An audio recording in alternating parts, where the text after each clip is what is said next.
I'm 77 years old and I'm sitting in a room that is not mine, in a bed that is not mine, looking at walls I did not choose. And I want to tell you something that most people in my situation are too afraid to say out loud. My children put me here, all three of them, together, like a decision made in a meeting I was not invited to. And last month, I wrote each of them a letter, not an angry letter, not a guilt letter, the most honest thing I have ever written in my life. Pages of truth I spent 77 years being too scared to say. Two of my children never opened them. The envelopes are still sealed. I know because I asked. One did. And what happened after that one child read it changed something between us that I had already accepted was broken forever. I'm going to tell you everything. What I wrote, why I wrote it, what it cost me, and what it gave back. But first, I need to tell you how I got here,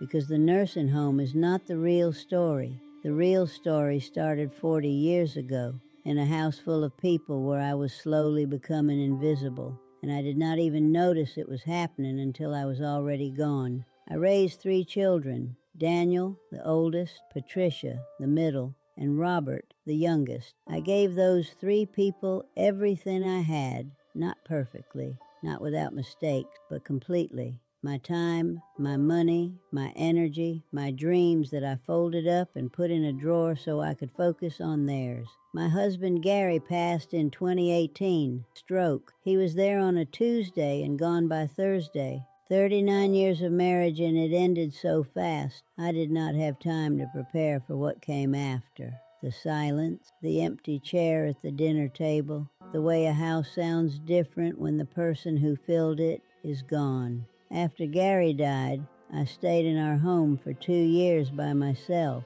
I managed, not easily, but I managed. I paid the bills, I drove myself to the grocery store, I kept the house clean enough. I called the kids on Sundays, but I was lonely in a way I cannot fully describe, the kind of lonely that sits in your chest and does not move. Not because there were no people around, but because the people around me were busy with their own lives, their own children, their own problems. And I was not a priority. I was a checkbox. Call Mom on Sunday. Check. Visit at Christmas. Check. Send a card on her birthday. Check. I started having falls, small ones at first, nothing serious. But then one morning I slipped in the bathroom and could not get up for 2 hours. 2 hours on the cold tile floor, unable to reach the phone, just waiting. When I finally got myself up, I sat on the edge of the tub and shook for a long time, not from pain, from the realization of how alone I actually was.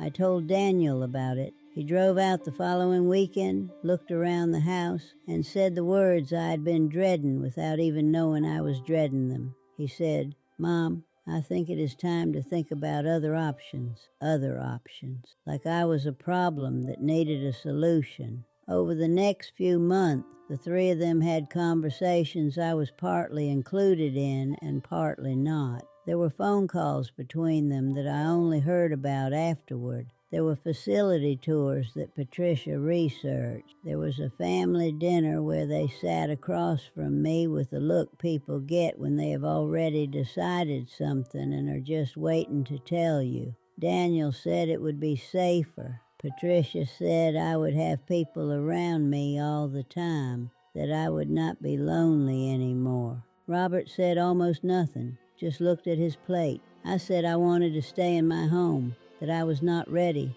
that I was still managing. They said they were worried, that the falls scared them, that something could happen and nobody would know for hours. They said they loved me, and I believe they did. I believe they do. Love and the right decision are not always the same thing, but I believe the love was real. I moved in here 14 months ago, room 14 in a facility that smells like disinfectant and cafeteria food, and something else underneath that I do not have a word for. The staff are kind enough. The food is acceptable. There are activities if you want them, but it is not my home, and I am not myself here. I am a resident, a patient, a name on a door. The first few months I was angry, not the kind of anger you show, the quiet kind, the kind that lives behind your smile when your children visit and you tell them everything is fine, because what is the point of telling them otherwise? the kind that keeps you awake at 3 in the morning, replaying conversations and thinking of all the things you should have said. I stopped calling as much. When they called me, I kept it short. I did not have anything to say that I was allowed to actually say, so I said nothing of importance. The weather, the activities calendar, whether I liked the new physical therapist. Months passed, and the distance between us grew into something solid, something with weight. I could feel it on the phone. That careful politeness that happens when people who love each other have hurt each other, and nobody knows how to cross back over. Then one night, around 2 in the morning, I could not sleep, which is not unusual. I got up and sat by the window, and I started thinking about what I would say if I knew it was the last time I would ever get to speak to each of them. Not what I would want them to hear, what was actually true.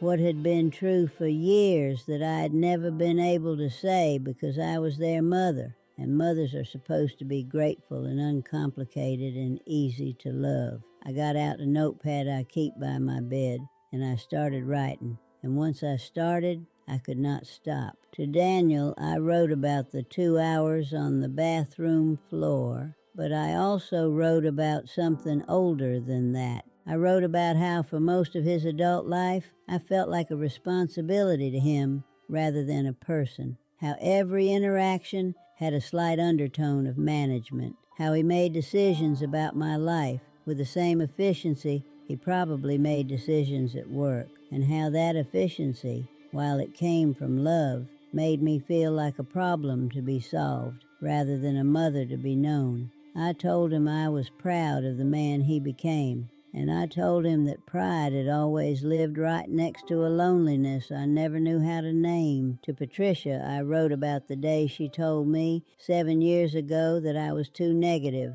that I complained too much, that being around me was exhausting. She said it kindly. In that careful way Patricia does everything, but it landed like a stone. Because after that day I started editing myself around her, monitoring what I said, how I said it, whether I was being too much, and slowly I stopped being real with her at all. I wrote that I did not blame her, but I told her that the version of me she had been talking to for 7 years was not actually me. It was the version of me that was trying not to be too much, and I missed being able to just be her mother without doing the math on every sentence first. To Robert, I wrote the shortest letter. Robert, my youngest, who said almost nothing at that dinner table, who still calls me every single week without fail, who sends me photographs of his garden and his dog and small ordinary moments, like he knows somehow that small ordinary moments are what I miss most. To Robert, I wrote that I had always known he was watching,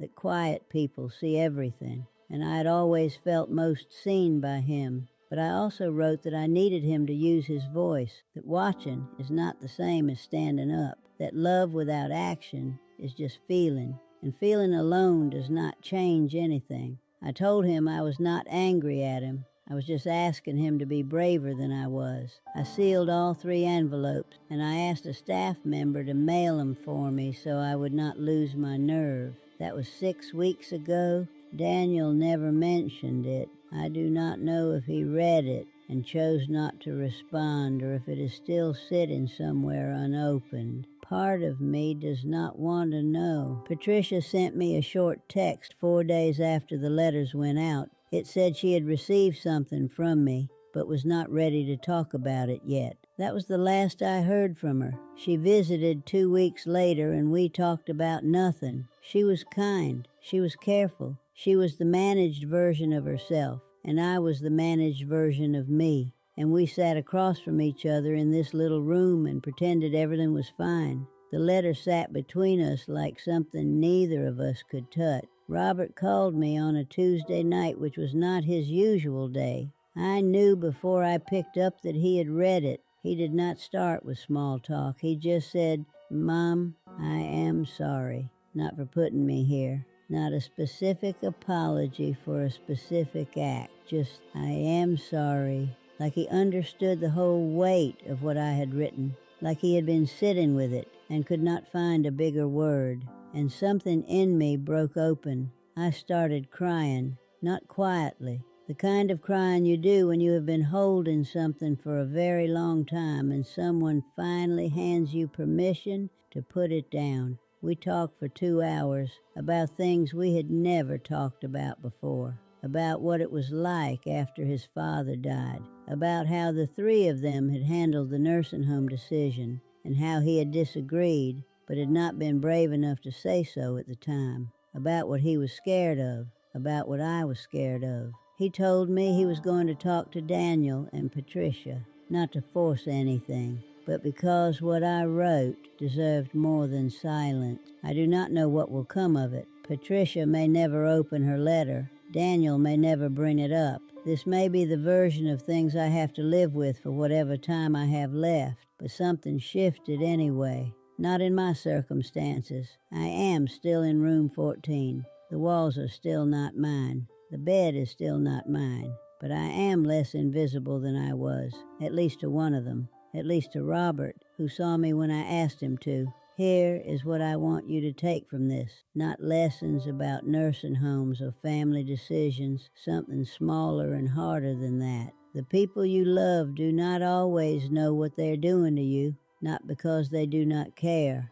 but because you never told them. You kept it folded up. You kept it manageable. You kept it quiet because it was easier than the conversation. And you told yourself there was still time. There is not always still time. I waited until I was 77 and living in one room to finally say what was true. And even now, 2 of my 3 children have chosen not to hear it. Do not wait until you have nothing left to lose before you say the thing that needs to be said. Do not let the people you love keep talking to the edited version of you while the real version disappears behind it. Write the letter, make the call, have the conversation that terrifies you, not because it will fix everything. It may not fix anything, but because you deserve to be known, really known, before it is too late for it to matter. I am 77 years old, sitting in a room that is not mine, and for the first time in a long time, one person in my life knows exactly who I am. That is not everything, but it is not nothing either. If this story stayed with you, subscribe. There is more truth where this came from.